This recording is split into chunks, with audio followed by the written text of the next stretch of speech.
నమస్తే ఫ్రెండ్స్.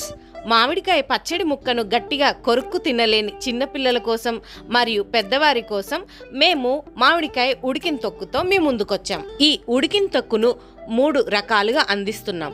ఒకటి కారంతో ఉండే ఉడికిన తొక్కు, రెండోది బెల్లంతో ఉడికిన తొక్కు, మూడవది ఆర్గానిక్ బెల్లంతో ఉడికిన తొక్కు. మామిడికాయ పచ్చడికి ఉపయోగించినట్టుగానే ఈ ఉడికిన తొక్కుకు కూడా వరంగల్ కారం, పల్లి నూనె, ఇంట్లో తయారు చేసుకున్న ఇతర దినుసులతోనే తయారు చేస్తున్నాం. కారం ఉడికిన తొక్కులో అల్లం వెల్లుల్లి ఉంటుంది. బెల్లం ఉడికిన తొక్కులో అల్లం వెల్లుల్లి ఉపయోగించం. ఇది తీపి, పులుపు, కారం, ఉప్పు అన్ని రకాల రుచులతో ఉంటుంది. చిన్నపిల్లలు చాలా బాగా ఇష్టపడతారు. టిఫిన్స్ కి చాలా మంచి కాంబినేషన్. అలాగే అన్నంలో కూడా తినొచ్చు. ఆర్గానిక్ బెల్లం తొక్కులో హిమాలయన్ పింక్ సాల్ట్ ఉపయోగిస్తాం.